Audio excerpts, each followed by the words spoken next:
Okie dokie. So now we're going to look at your internship paperwork, go over the paperwork guide. I'm going to go over the quiz with you guys so that you can have it. And if you do have questions as we progress through the semester, you can always refer back to this video and the things that I show you in it. So paperwork guide, I think it's under paperwork help for some people. Either way, it's the same paper. This is just pretty much a sheet of everything I'm going to go over right now. So that way you have it in another spot if, say 3 weeks after you complete this quiz is when you start uploading paperwork and you need a refresher. So that is there. All right. So let's gain access to our clinical documents. Ooh. Hopefully I didn't break it too bad. All right, cool. All right. Looks like, so the first one is, if a shift is longer than 6 hours, a student must take and document a lunch break. This is true. That is federal regulation. I have nothing to do with that. Each clinical upload must include all paperwork from one full shift uploaded together. That is true. So if you do 2 objectives in one day, I want you to take both of those objectives and scan them together in one upload. If a student works less than 6 hours, they should leave the lunch section blank. That is false. You should do one of 2 things.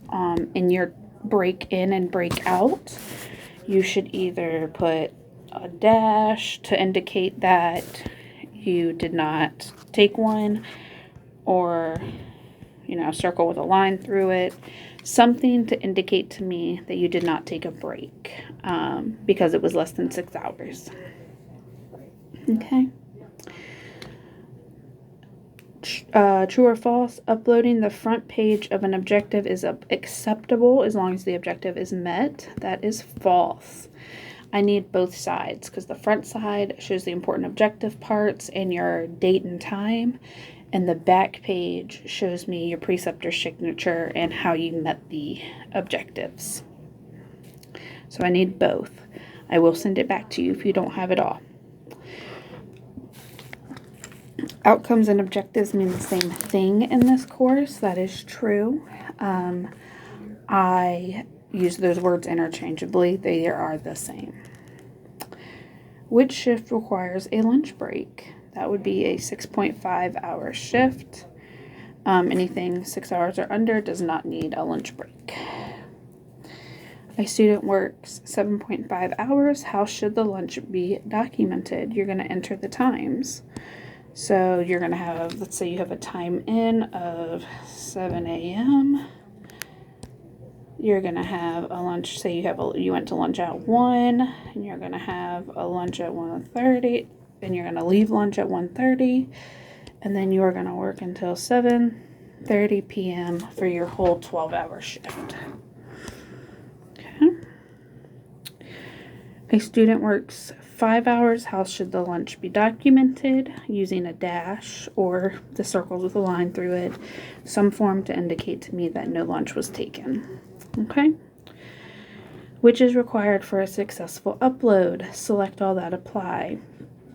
Legible clear scans, both sides of the paperwork, times and dates on all outcome pages, and all outcome pages that were met during that shift. Instructor approval is not needed. However, if you want me to look at your clinical documentation before you upload it, I'm happy to do it if you bring it to me before or after class, or set up some time to meet with me. Okay. Which combination is required to pass the clinical portion? Passing the dosage exam, a signed preceptor agreement. Remember, you get that signed your first day. Exactly 45 hours completed. All 6 different objectives met. Midterm and final evaluation. If you can complete more than one outcome or objective during a single shift, how should you upload the paperwork? Upload all outcomes from that shift together into one submission. All right. When clinical hours are completed in 3 long shifts, so that's going to be 16-hour shifts with an hour break, 3 15-hour shifts for 45 hours, how many different outcomes per shift are needed to make to meet all 6 requirements? That is going to be 2. So you have to do 2, 4, 6 on your 3 days. 1, 2, 3, 4, and then 5, 6. A student completes a clinical in 4 shifts, whether that be 3 12s and a 9, or 3 12s and a 9, or 11.5-hour shifts, 3 11.5s with a 10.5. What are you going to do with your objectives? You are going to do 2 shifts with 1 outcome and 2 shifts with 2. So you could do 1 and 2 on your first day, and then 3 and 4 on your second day, and then do 5 and 6. But you can also switch that up as long as all 6 objectives are met. So for 4 shifts, you will need to do 2 shifts with 1 objective and 2 shifts with 2 of them being done. So you will double up on 2 days. A student completes 6 7.5-hour shifts. How many outcomes should be completed? 1 per shift. You're going to do 6 shifts. You're going to do 1 per shift. Completely okay.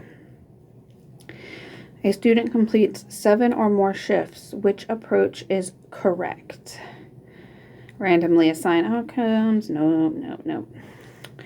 All right. Complete outcomes 1 through 6 during the first 6 shifts, and then repeat as needed. I think it's easier to just go 1, 2, 3, 4, 5, 6, 1, 2, however many more you need. But as long as you have all 6 done with those first 6 shifts, which ones you do the rest of the time is up to you. All right. If paperwork is missing times or is on lunch times or is unreadable, what happens? Your submission will be incomplete. Your hours will not count until it is corrected. And without appropriate hours, you will not graduate. So that if I send you an email that says you need to fix your paperwork, we need to fix our paperwork. The clinical upload system shows 8 out of 12 hours. What does this mean? This means you worked 8 hours. So in our system, 12 hours is the standard shift. So if on shift number 1, you work 8 hours, it's going to look like 8 out of 12. That is not a grade. That just means you worked 8 hours. Furthermore, seeing zeros for a shift you did not work means, so if you worked 4 shifts and you have shifts 1 through 4 have hours and the rest have zeros, that means that you did not work that shift. This system is a tracking tool, not a grade book. If you have a 0 for a grade for a date that you did complete, so let's say you uploaded your shift 2 paperwork and I gave you a 0, that means that there's something wrong and you need to check the comments. But if you did not work a 5th, 6th, 7th, 8th, 9th, 10th shift, then you didn't work it, so I'm not going to give you credit for it. But that's all we have. All right. So true or false, to pass the clinical portion, I understand that I am responsible for submitting clean clinical uploads that are readable, include front and back of all paperwork, contain correct dates and times, include outcomes and objectives completed during each shift, and 1 submission, totals exactly 45 hours, includes a passing dosage exam, a signed preceptor agreement, and a documentation of 6 completed objectives. So you're going to put true. I understand that each clinical upload represents 1 full shift. Splitting paperwork across multiple shifts is incorrect. So, again, what I've had people do in the past is they did outcome number 1 and 2 on their first shift, and then they submit outcome 1 under shift 1 and outcome 2 under shift 2. Both of those papers should go under shift 1 in that scenario. I understand that clinical upload system is a time tracking and documentation tool, not a grade book. These numbers don't indicate failure. Like I said, the only time you would need to be concerned is if I gave you a 0 on something that you should have hours for. I understand that incorrect, unreadable, incomplete, misfiled paperwork may delay grading and must be corrected before hours can be approved. That is true. So that is true. We already talked about that. I'm going to submit. Submit. Yay. All right. So 22 out of 22. So in theory, I should be able to now access internship paperwork and uploads. So what you have here, copies of the paperwork. So here are copies that you can print of your preceptor agreement. This clinical evaluation form is your midterm/final, and then all 6 objectives. Okay. This is the link I told you guys about in class where it helps you calculate your lunch break. Biggest mistake students do is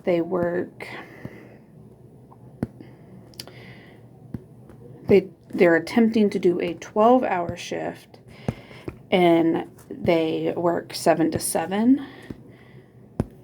That is actually an 11.5-hour shift because of the 30-minute break. So you need to make sure that you are, monitoring that. Additionally, you want to make sure, one thing, if you can avoid it, try to make sure you're clocking in and out on at least 15-minute increments, at 7, 7:15, 7:30, 7:45, 8. That's just easier to keep track of. I mean, if you can't, you can't. I'm not by any means telling you to disregard